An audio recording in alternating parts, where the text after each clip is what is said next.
esika nyonso ozwami otelemi tozorendre hommage ya suka na Richard Mukoko na mosala kitoko asaleli mboka na domaine ya art et lettres asali mosala makasi des années malgré bapasi na yango malgré bola eloko biso baartiste tozomonisa ke Richard n'est pas mort, il restera à travers ses œuvres. Tobetelie maboko makasi. Bravo l'artiste, bravo Richard, bravo Mukoko, la fanatique Pédozoa, maboko, la famille. Richard, bravo, vous le méritez. Bravo l'Union sociale. Le Congo est fier de vous, votre corporation est fière de vous. Bravo Mukoko, vous méritez ça. Bravo, 56 ans d'âge, plusieurs années de métier, le métier le plus noble. Bravo, bravo Richard, bravo Mukoko, bravo Richard, bravo Mukoko. Merci beaucoup pour Fandi Nabiso. Toujours le cas, notre dépôt de gerbes de fleurs, Kobo Sali. Merci beaucoup, Président Massou. Courage, courage, courage. Courage. Nous passons directement au mot des artistes comédiens. Nous passons au mot des artistes comédiens. Nos amis. Voilà, maintenant le Spotika, le Seba n'est pas qu'il est en place. Je sais qu'ils sont allés trouver un peu de consolation. Tout le Tsasko, Barola et Nukufanda pour continuer. Merci beaucoup. Voir et gagner place, base ou place. Et nos amis de la presse peuvent libérer directement pour deux autres continuer cérémonie. Nos amis.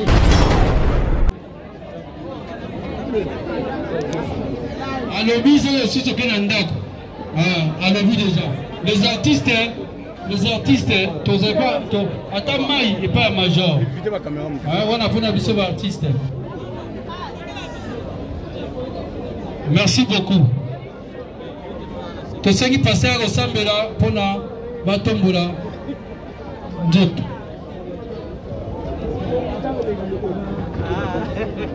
Voilà, nous sommes.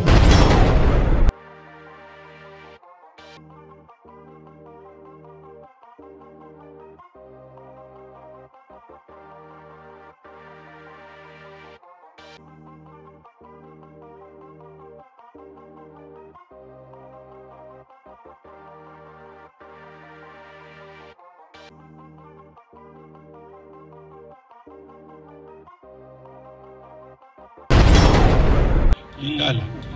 Ba subasa ba kamwaka tango baswaka succès. On dirait mandi magate. Mutu ndengi wana akomi donc moyen kutute likolo. Boko benga ita to sala boye pona makambo na biso ya musala boye. No ye lokola mikolo wana eza ye. Okuso eko tutu atana réunion moko. Boko bengi c'est non. Mais jour ko kita ko baba mana mabele. Mutona bomona endenga ko ya konguluma na ba prière na munoko. Richard Mukoko azali moto oyo ya bolingo et il n'avait pas de problème. Mais azaki pe moto akanda. Soki asiliki akobomba kanda na ete ndenge toyebi ke ba Congo bataka bato aketo kasi Richard Mukongo mais soki aza na problème akoluka yo akoloba lokola mongala. Voilà pourquoi on a témoigné Awawa.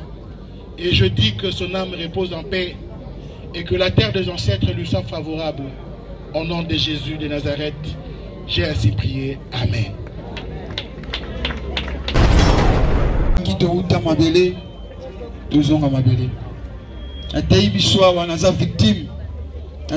de père, comment il s'en la passe. Il faut critiquer. Mususu komela ite bato komela bango bayebi passion mais na ye koloba na bino libota na yebi makambo na leka na nzelo na kanisa ke sidi mais na réaliser na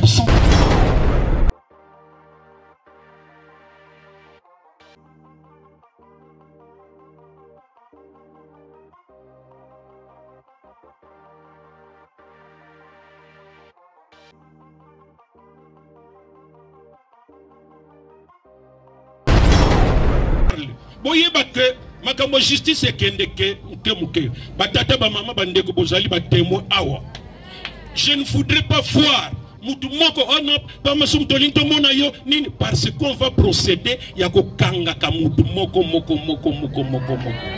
Biso te to kosala ngome eza processus ezokende il faut ba inventorier pe ba kombo ya batu nyonso na biso pe batu tolobaka pamba toyeba que muto toujours le blaza père de famille na quartier na bango na famille na ye bazwaka ye muto lukumu soki likambo ezali il faut ye na noazala soki alors yo muto moko boy soki boko mi mabe soki ndenge ni tout ça parce que on commence na caméra on commence na micro tu commences à injurier un responsable de la famille aleki pa na âge aleki on a makambo belé à l'enfant pour son discours. Jalissime. Quand je me suis mis à écrire ce discours, au fond je me disais je connais le scénario et la réalité. Sauf que cette réalité est tellement cruelle. Ça m'agace, ça m'étouffe. Mais il faut quand même accepter la réalité. Parce que la vie demande la force et du courage. Elle demande la foi, l'énergie vitale, positive, la détermination, ainsi qu'un mental des résistants. Pour ceux qui ne me connaissent pas, mon nom est Béni Moukoko. Je suis le fils cadet de Papa Richard Moukoko.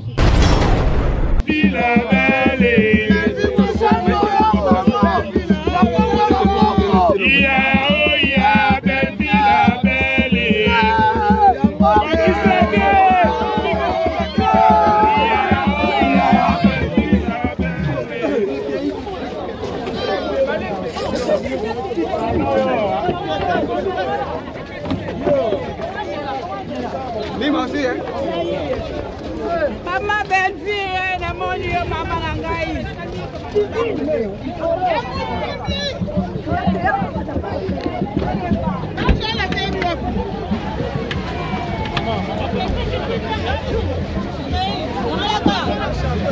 Allez, dis bien, quoi est-ce là?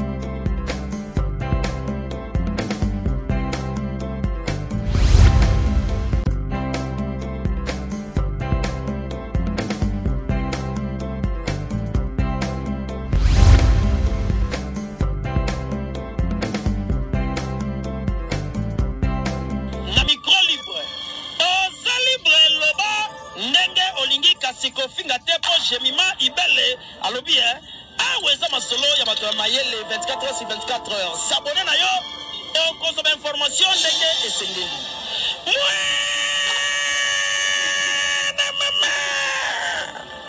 ya biso na bino 24 heures ya information ya culture na biso kaka awa na micro libre et pas ya jemima ibele Kito uta mabele tozonga mabele Atei biswa wanaza victime, naza orphelin de père. Nayebi comment il ça la passe. Tu me sens koloba, ako critiquer, ta mususu na ekomela ite. Bato ekomela bango ba yebi passion. Mais naye koloba na bino libota. Na yebi makambo, na leka na nzelo. Na kanisa ke sidi, mais na réaliser, na absence sa papa, ils a quitté ya maturité, ya conscience, ya force. Na se lever na bunda na vie pe na koma n'état pour na komi kwa lelo Zambe uta mukolo Papa Richard azongi saki molimo pa Nzambe bakoma kibino na lisa ba orphelin ko banda lelo rançon na bino ko manza kolia na bino ko manza kombela na bino ko manza esengo na bino eza le sengo nzanga Yesu Masia a personne mitema na bino apesa bino kimia o moto mokila ko pesa te batu nyonso bakokanisa bapambola bino nzamba lola pambola bango batu nyonso bakomodi bino eza na famille ya tata eza na famille ya mama eza na le pam peu importe atelier bokosala maloba oyo komama na lola wakotelema amodire bino nzamba kutana ye wakosimba bino nzamba abrahama simba ye wakotungisa bino nzamba tungisa ye wakolelisa mitema na bino nzamba lelisa ye boloba na nzambe mokolo mokolobaki yokomi papa na biso nzamba konsole mitema na bino nzamba bomba bino makila yesu ezinga bino kimia na nzambe ezali kona bino. Et la Bible dit Jésus a déchiré l'acte ou l'ordonnance qui nous condamnait, qui subsistait contre nous. Tikaloignon sa condamnation, actenions sa condamnation, ou tellement qu'il y a et katana. De la même manière, rideau à temple et kabouanaki, accès pesamaki, besoin accès, il y a cocotte en grandeur, besoin accès à cause de la élevé. Bozala ba renommé, Zamba Tabino Bilembo, ya récite, paix à victoire, et si Kanyon Soboko Kende, ba porte à malin, et Fongame Labino, que le Dieu de la Bible, le Tout-Puissant, le Créateur, au nom de Jésus-Christ, à Pambo Labino, Amen. Mettez l'ensemble de ma boucle bien. Ba maman, il y a mission, il y a bêta, il y a gazate.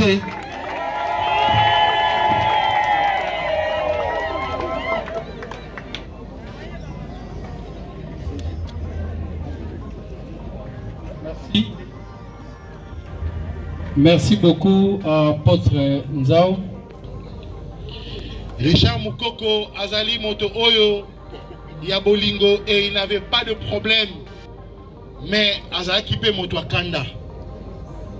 Ce qui a siliki à Kubomba Kanda n'a été n'est que Bakongo Batarabato Keto.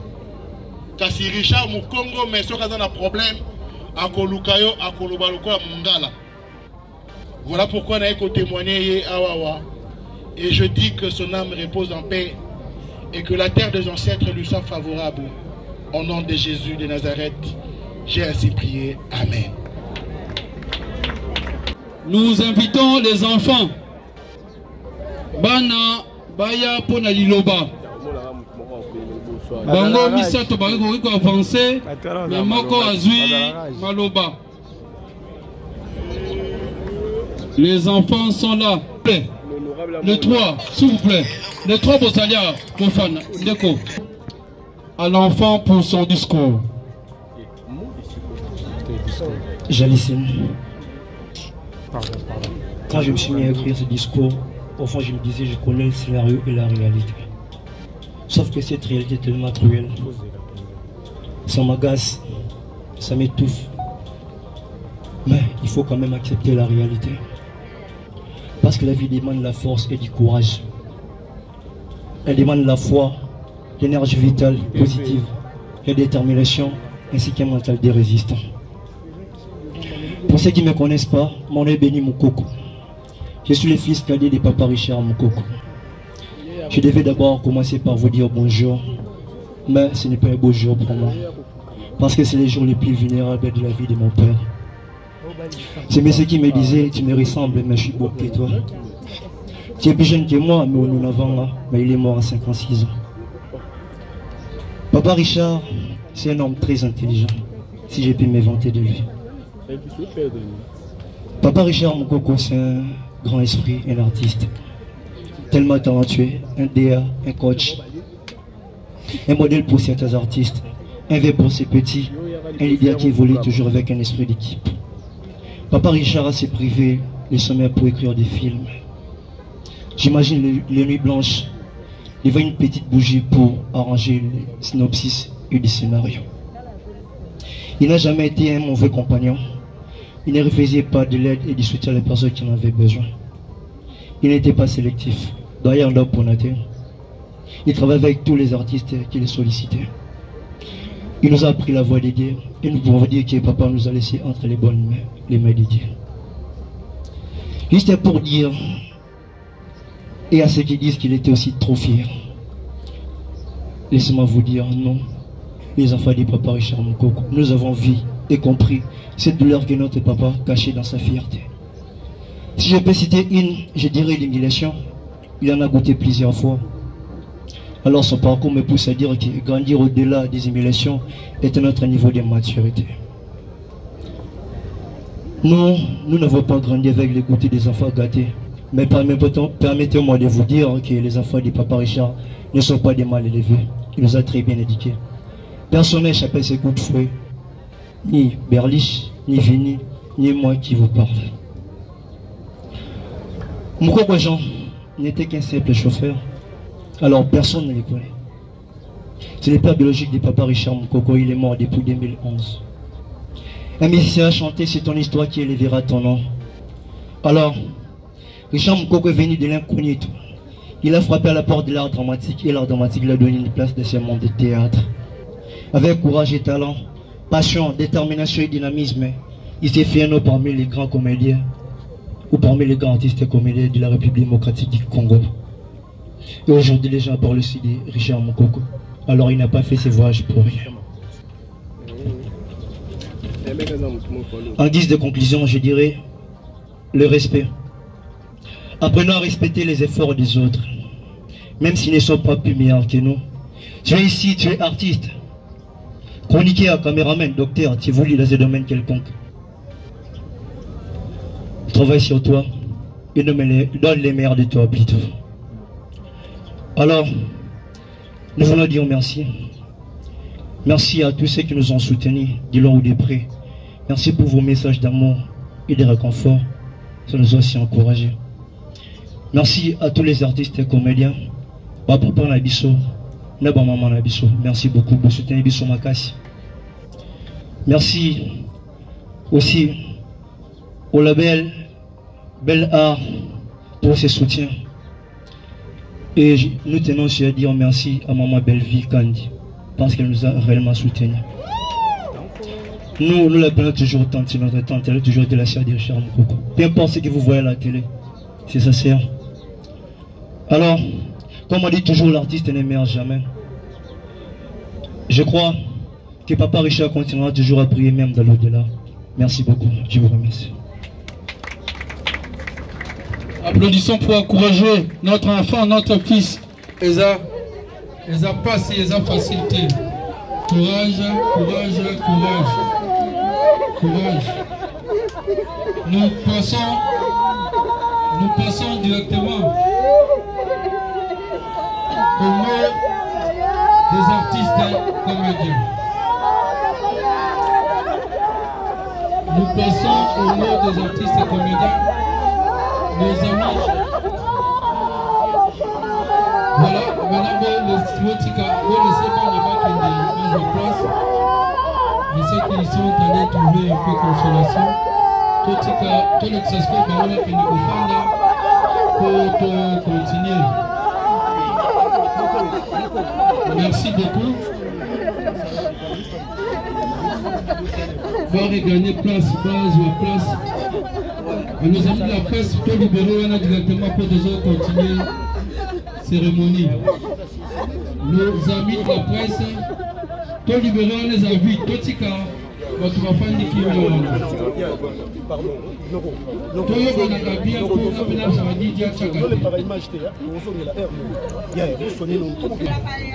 à côté de lui, je vois le président Elombe, le point focal, le conseiller juridique de l'association.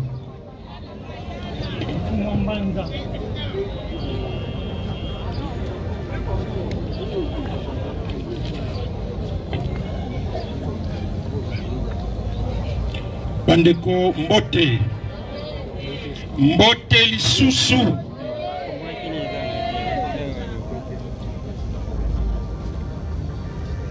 toujours élégant, moins bavard, loin de polémique et très humble, mais toujours très préoccupé du futur bienfait de l'art dramatique et cinéma congolais. Richard Moukoko a toujours rêvé de voir l'exercice de notre profession avoir une certaine notoriété dans la population, notamment par un encadrement suivi, discipliné, sous fond scientifique.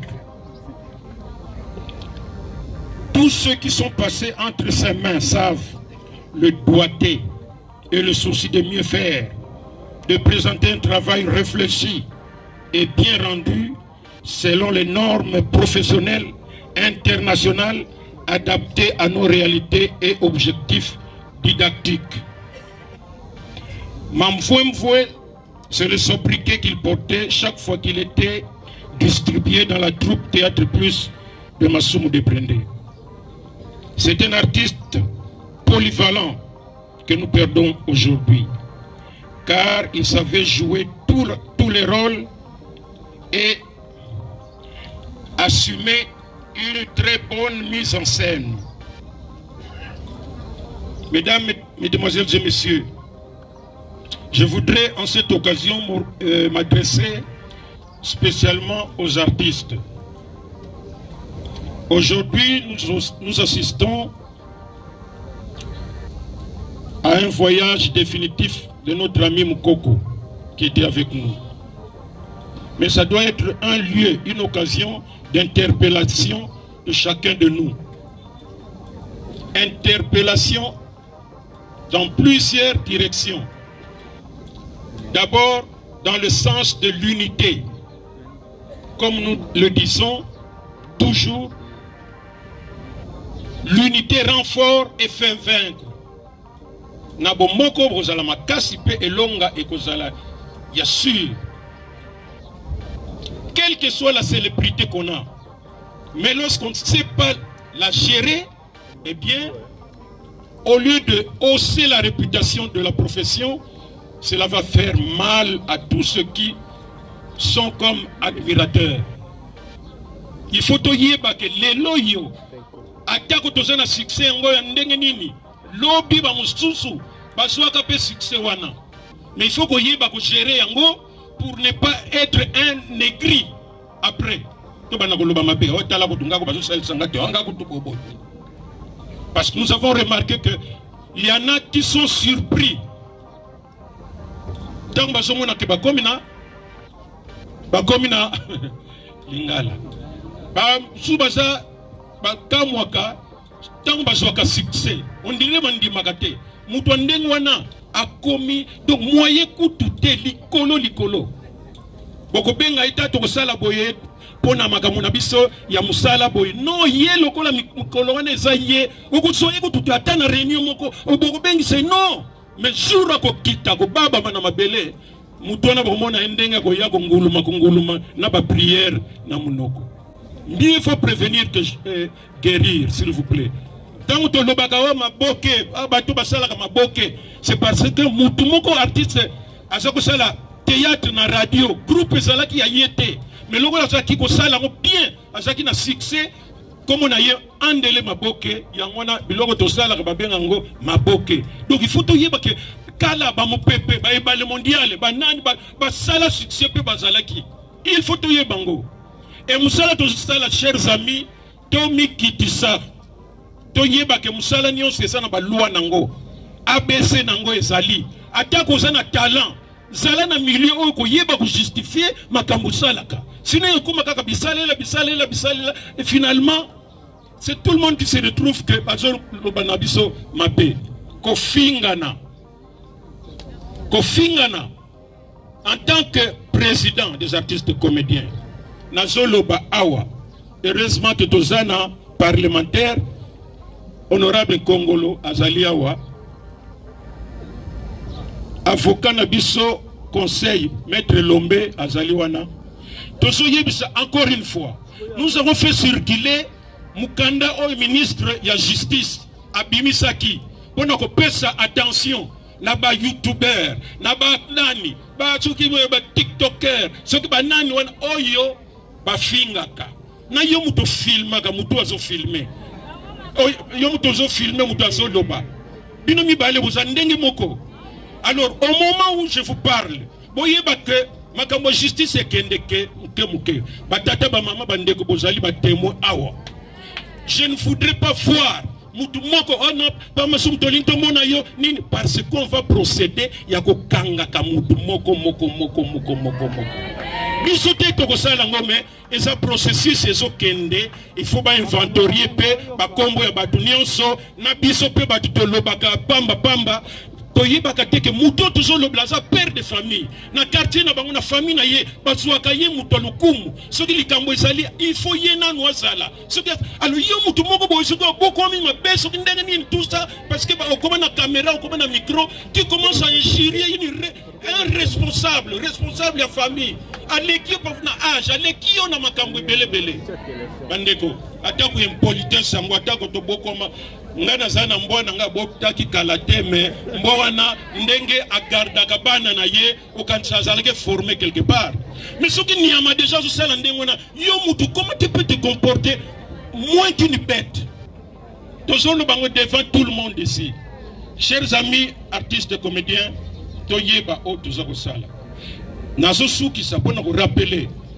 ndenge tozali awa papa oyebi kozana mwasi na yo asalaka musala na biso yo mwasi oyebi mobali na yo asalaka musala oyo yebisa ye ayeba ke musala nyonso il faut yeba ba circuit makambo elekaka na kati kokende te na kwe moko bosoki likambo ekwei bongo ya koloba d'ailleurs kutu basalisaka biso te alors que oyebi na yo te fonctionnement. Au moment où je vous parle, il y a 3 semaines, pour te bon de la artiste, pas que nous déclarer ma œuvre na bango oy ba sali na oy ba jouer. Il y a 3 semaines, on a encore été payé dans Sokoda, papa. Et là on vendu OK on déclaré on Saudi, on ici ba pièce jouer tout ça, après 3 mois tout ba bengi si OK ne ko toucher. Et vous permettre de foot anda quoi 2 3 4 mois moko boyna ça ata loso. Tout ça, c'est dépannage. On s'en fiche, na mutoki na yo. Toujours tiens mon esprit d'artiste. Kaka matolo. Babola mukana ba 7h du matin. Allez, bakeko tellement liboso ya mokonzi. Mokonzi utazo sala semblant. Ah non, je vous ai pas vu. Alors yo comme kako seka po akabela. Oh yo koki ko soit normalement na mutoki na yo tout ça. On se boya yango. On ne comprend rien du tout. Ministre na biso nazo sukisa, ministre na biso ya culture et art. A outi collègue sa loi sur le statut de l'artiste pour que Moussala ya artiste maintenant et ça l'a vraiment structuré. Moutounio soit na 4 ya recensé. Pour mingi bambal na bino bana na bino basi na bino. Basa na bango recensé te. Basa lokola banani comment on appelle ça des brebis oyo baso tambula pamba. Si comme makambo na kozala. So osana yo na 4 ya makambo na te. Oya ko loba après oh non omoni ba pona na bango na bango. Déjà, tous on a un problème, le tu sois carte mutuelle de santé, tu sois traitement offélé. Mais tant que banda qui va, il faut banda ko bonde là. Oh non, yaka. Mene komi oh bango na bango. Heureusement que biso peut lembakate pour focal na biso lombe azawana mutasuki paka na ba dossier na biso. To ça ko bunda liste ya artiste et ba kisama le sous ba ko banozwaka ba traitement ya offélé ba hospitalisation na ba hôpitaux ya minene. Ceux qui malades et grave OK à l'étranger. Wana ça va faire toujours soit en tant que artiste organisé, pas de star, pas moi au nini au comment ça la mapeka non. Wana zaka ka exemple na pesibino batata ba maman ici ka to vandi oyeba que les artistes bazo sala effort pour s'organiser. Il y a bon bozoyo ka soki président de la République a fait la consultation même à ordre de médecins, ordre des avocats, ordre nini artistes comédiens na même toujours devant Fati pour nous ça peut point de vue na biso et pas le premier ministre peut ndenge moko bengi sarabi c'est parce que nous sommes sérieux pas besoin de tout sauter au bazana bango kuna parce qu'il y a ça star non star non discipliné et ça star moko tinate tous à la humble bandeko tous à la humble pour que tous à la fort alors artiste tobeta maboko pour na biso moko s'il vous plaît esika nyonso ozwami otelemi tozo rendre hommage ya suka na Richard Mukoko na mosala kitoko asaleli mboka na domaine ya art et lettres asali musala makasi des années malgré bapasi na yango malgré bola eloko biso baartiste tozo monisa ke Richard n'est pas mort, il restera à travers ses œuvres. Tobeteli maboko makasi. Bravo l'artiste, bravo Richard, bravo Mukoko, la fanatique Pemazoa, Maboko, la famille. Richard, bravo, vous le méritez. Bravo l'Union sociale. Le Congo est fier de vous, votre corporation est fière de vous. Bravo Mukoko. Moukoko. Vous méritez ça. Bravo. 56 ans d'âge. Plusieurs années de métier. Le métier le plus noble. Bravo. Bravo Richard. Bravo Moukoko. Bravo Richard. Bravo Moukoko. Merci beaucoup. Pour Fandi Nabiso. Toujours le cas, notre dépôt de gerbes de fleurs. Kobo Sali. Merci beaucoup, Président Massou.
Alobi, c'est aussi ce qu'on a dit.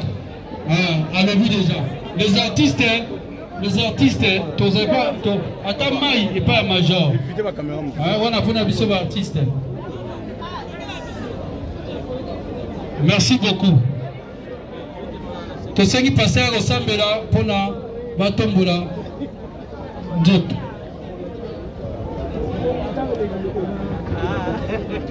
Voilà, nous sommes arrivés à la fin.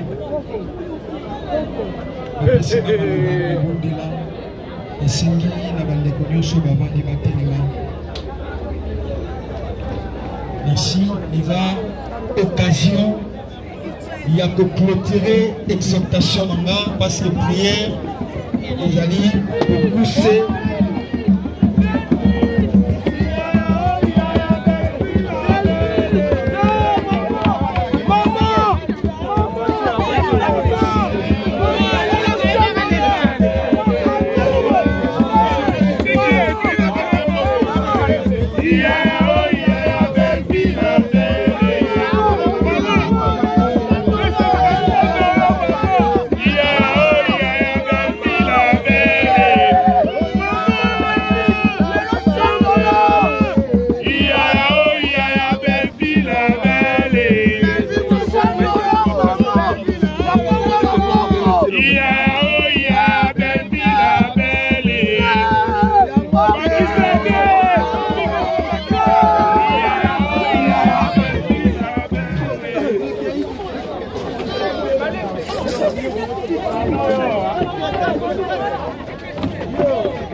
Maman belle fille, na mon Dieu, maman Langaï.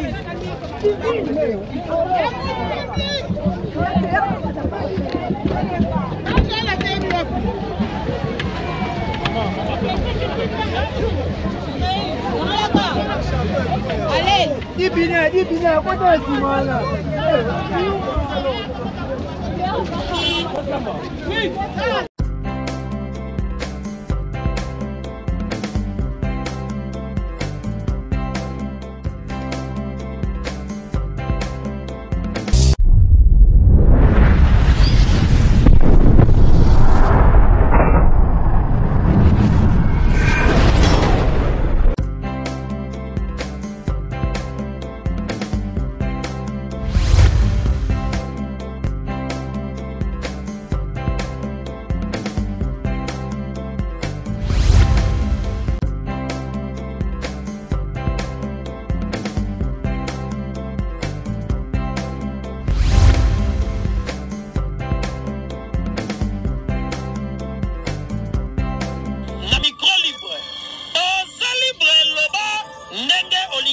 Kofinga tepo Jemima Ibele alobi aweza masolo ya bato ya mayele 24 heures sur 24 heures s'abonner na yo et consommer information ndenge esengeli